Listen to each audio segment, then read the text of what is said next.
Hey guys, this is section 3.4. In part 1, we're going to be talking about arithmetic operations of functions. So if you look in this gray box, we've got the different kind of definitions of these operations. So you can add two functions, f and g, so f plus g of x. And that's the same thing as saying f of x plus g of x. So you are literally just taking those two functions and adding them together. Similarly, f minus g of x is the same thing as saying f of x minus g of x. Right here we've got fg together like that. That means multiplication. So f times g of x is the same thing as f of x times g of x. And then lastly, f divided by g of x equals f of x divided by g of x, where g of x cannot equal 0, of course, because we can't divide by 0. So since the g of x is in the denominator on that fourth one, we can't have g of x equals 0. Okay, and then another important thing about these operations is the domain. So the domain of f of x plus g of x and f minus g and f times g include all real numbers in the intersection. That word intersection right here means that it has to be in both. So numbers,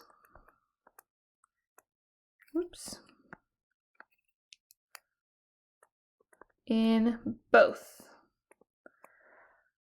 of the domains of f and g. And then the domain of f over g, so notice that's f plus g minus g and times g. You just get the intersection of the domains. And then if you're dividing, then it's the same thing. You've got the intersection, but you can't have g of x equals 0. So you also have to deal with that when you're looking at division. Let's look at some examples. Example 1. Let f of x equal 8x minus 9 and g of x equals the square root of 2x minus 1. Find each function and its domain.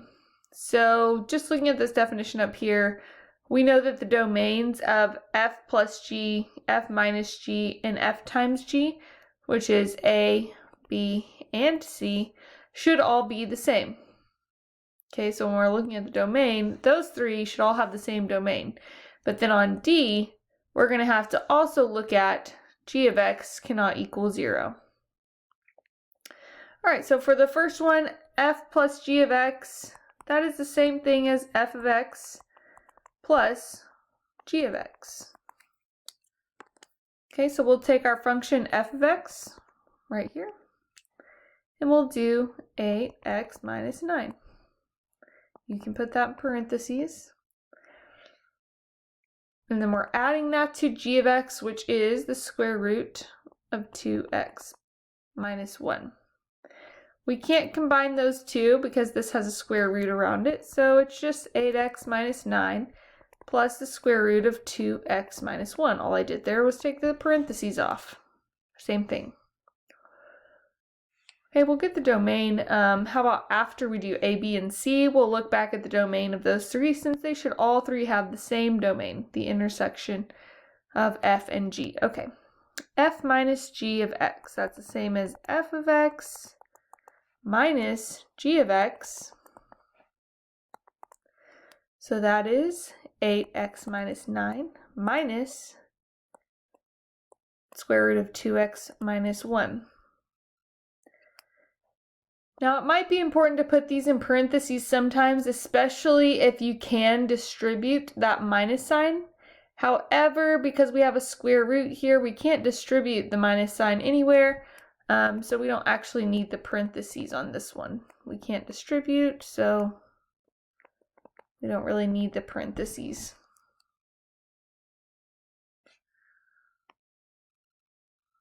Okay, f times g of x. So you're doing f of x times g of x. Need to see my functions. 8x minus 9 times the square root of 2x minus 1. Okay, I can't really do anything there. If you were able to FOIL that, you could. I mean, technically I could distribute this and it would be 8x square root of 2x minus 1 minus 9 times the square root of 2x minus 1. That doesn't really simplify it at all for us, but you can do that.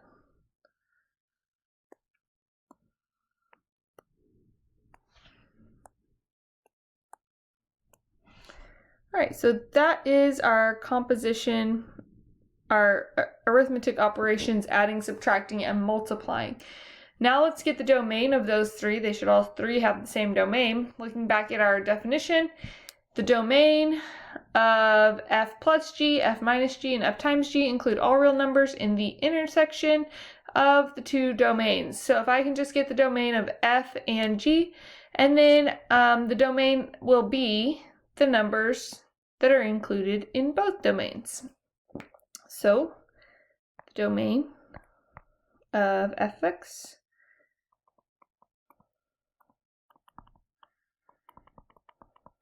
just gonna write it like that. Let's see, it's a linear function, 8x minus 9. Remember, when you're looking at the domain of a function, you are looking at the denominator cannot equal 0. Anything inside of a radical has to be positive. And other than that, it can be all real numbers. So for f of x, since we have nothing in the denominator, we have nothing inside of a radical, the domain there is going to be all real numbers. I can just write that as that fancy R there. That means all real numbers. Now the domain of g of x. Well, 2x minus 1 is underneath a radical, so I know 2x minus 1 has to be positive, greater than or equal to 0. So I'll solve for x.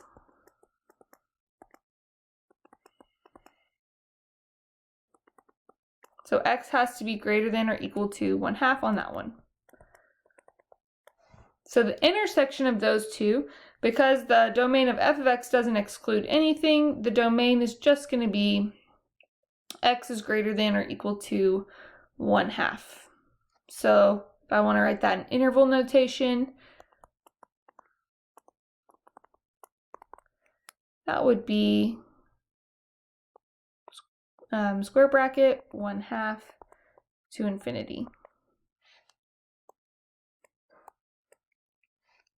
And that's for A, B, and C. All right, so let's look at D. On D, we are dividing. So we're doing f of x divided by g of x. So our f of x was 8x minus 9. G of x is the square root of 2x minus 1. Okay, so that's the function there. Now to get the domain, it is going to be the domain of the intersection of the two domains, f of x and g of x, which we've already found in my green box up there. But also g of x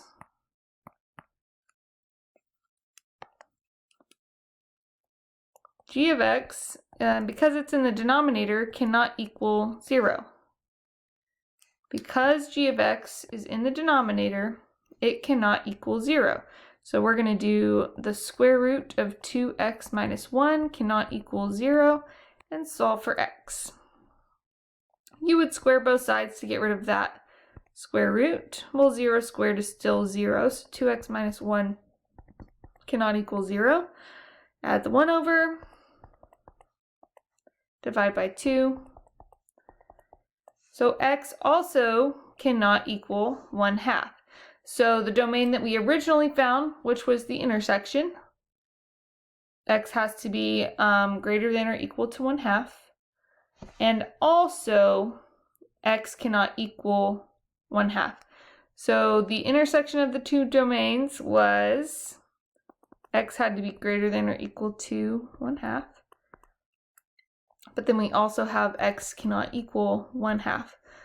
Well, when you put those two together, you just get x is greater than 1/2, right? It can't equal 1/2, so you can just take that equal to off. So it just has to be greater than 1/2. So that's going to be 1/2 to infinity. Parentheses instead of a square bracket because we can't equal 1/2. Perfect.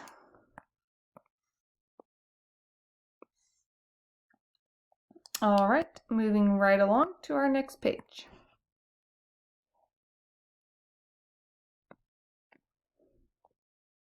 Okay, example 2.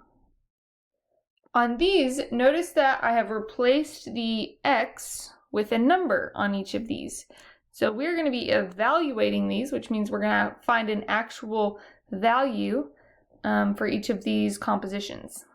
All right, so on the first one, it says f plus g of 1. So instead of x, it says of 1. So you're going to be doing f of 1 plus g of 1.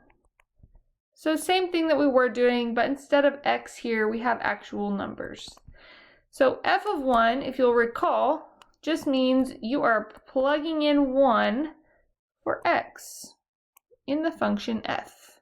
So replacing that x with a 1. So that's 1 squared plus 1. Okay, and then g of 1, same thing, replacing this x with a 1. So that's 3 times 1 plus 5. Let's simplify that. 1 squared is 1. 3 times 1 is 3. So we add those four numbers together, you should get 10.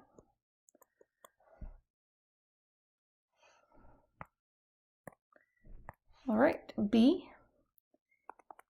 We are doing f minus g of -3, so that's f of -3 minus g of -3. Okay, so we'll do f of -3, which is -3 squared plus 1. Make sure you put that -3 in parentheses, and I am going to go ahead and put parentheses around all of f of -3. Then we've got minus g of -3. So g of -3 is going to be your 3 times -3 plus 5. Okay, so notice I did put parentheses around both of those. I could have done that on part A as well, putting parentheses around f of 1 and g of 1. It's not as important when you're adding, just because you don't have to distribute anything here. The plus sign doesn't actually need to be distributed. Whereas on B, we are going to have to make sure that we distribute that minus sign. All right, so that minus sign actually needs to go to both of these on g of -3. Okay, so -3 squared is 9, plus 1 is 10.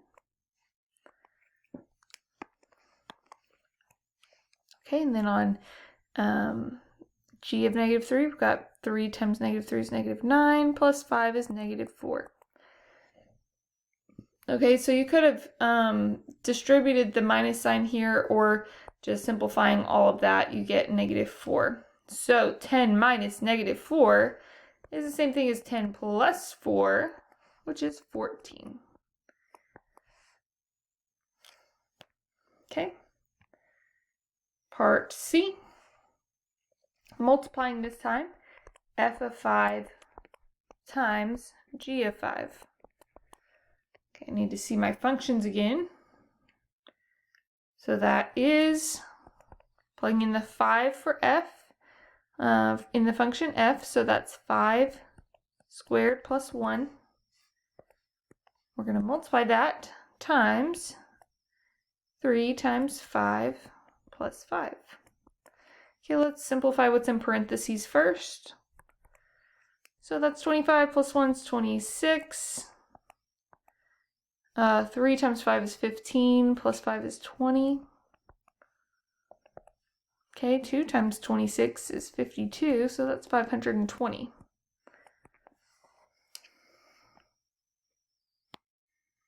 And last one. F divided by g of 0. So that's f of 0 divided by g of 0. Again, looking at my functions, I'm plugging in 0 for each of the x's. So that is 0 squared plus 1 divided by 3 times 0 plus 5. Okay, the numerator comes out to 1, the denominator comes out to 5. So f divided by g of 0 is 1/5.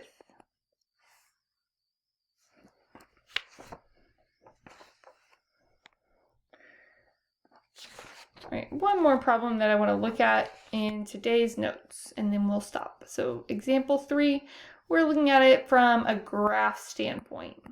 So looking at this graphically.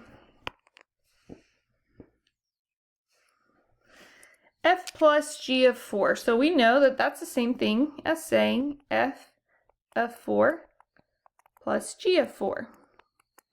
And how do we find f of 4 and g of 4 from the graph? Well, we know that that means what is y when x is 4 for the function f. So looking at f of x, which is this linear function here, we've got a line. We want to find y when x is 4. So looking over here, x is 4. There's the there's the point. The y value is 9. So that's 9 for f of 4. G of 4 is saying what is y when x is 4 for the function g. So here's g of x. When x is 4, y is 2. So we're saying 9 plus 2, which is 11.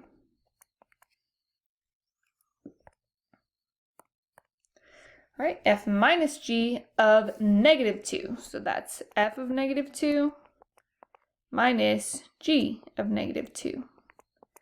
So let's find f of negative 2. So when x is negative 2, what is the y value for f? Negative 3. Okay, and then for g of negative 2, here's negative 2, but there's no point for g. G doesn't go to negative 2. It stops right here at 0. So, since g of negative 2 is undefined, it's not on the graph, so that's considered undefined, it's not possible. We can't actually evaluate f minus g of negative 2.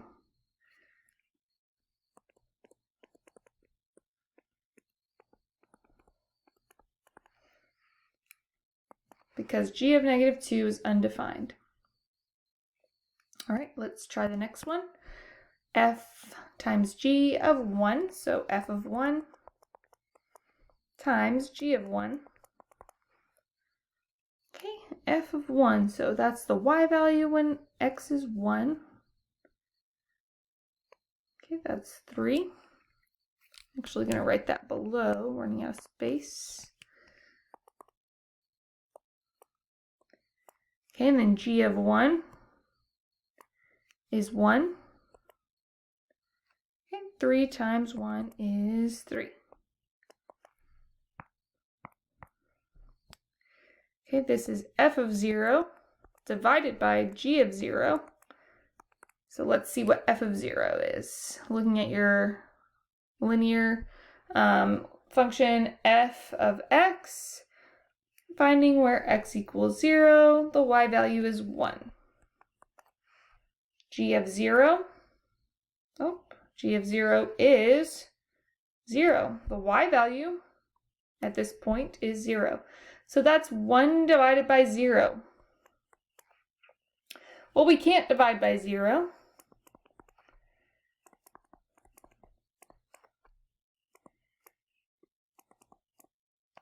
So if you think back to when we found our domains of these functions, remember that g cannot equal 0. G of x cannot equal 0. And if you look at the graph, that means that x for the function g, x cannot equal 0 because that's where the y value is 0. Okay, so that's why that one doesn't work out. This one would be undefined.